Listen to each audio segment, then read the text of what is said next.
mohon sekali dekatkan dengan salat dan Quran. Itu pondasi yang paling kuat. Setelah itu banyak nanti caranya. Ada dengan orang tua.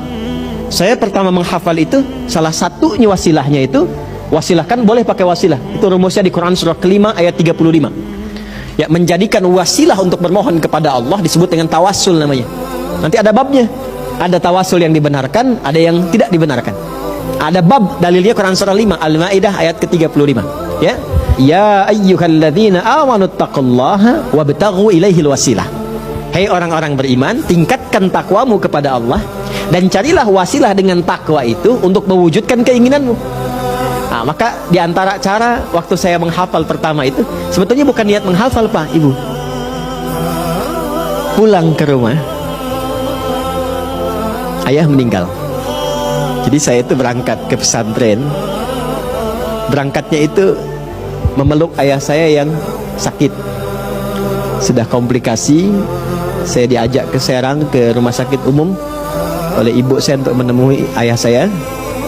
Dan ayah saya tiba-tiba memeluk minta maaf karena nggak bisa mengantar.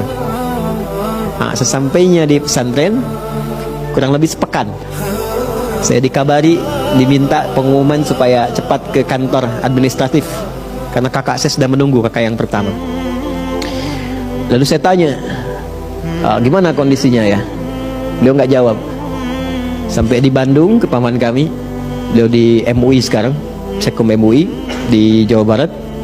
Beliau ngabari, mungkin kayaknya sudah nggak terkejar ya, mungkin sudah dimakamkan. Baru di situ saya menyadari ayah saya sudah tiada. Di sepanjang di bis itu saya ingat pulang sampai rumah tidak terkejar juga untuk mengikuti pemakaman karena sampainya ba'da maghrib menjelang isya.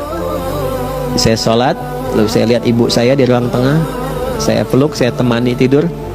Dan itu saya melihat kemudian terakhir ayah saya dalam mimpi, pakai kemeja, cuma ngasih isyarat melambaikan tangan dan senyum. Maka esoknya saya bangun, saya lihat apa yang paling istimewa yang ditinggalkan ayah kami. Ya, ayah saya tidak meninggalkan harta benda yang kebanyakan orang harapkan ya. Ya mungkin ya ada yang pengen uang, pengen pakaian, pengen itu, tidak. Ayah saya meninggalkan Al-Quran dan kitab-kitab. Dan tanpa saya sadari sebelum saya masuk pesantren itu, memang ayah saya mendidik secara langsung, bukan disuruh ngaji kitab. Dan saya baru tahu bahwa kitab yang ditinggalkan itu dan saya pelajari di pesantren, itulah kebiasaan yang sering dididikkan kepada saya, salah satunya.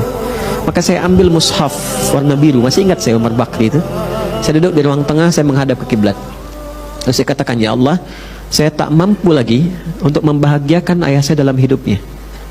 Maka berikan saya kesempatan untuk mengalirkan pahala dalam wafatnya, dan berikan kesempatan membahagiakan ibu dalam hidupnya. Maka saya baca Quran itu sampai saya nggak bisa berhenti.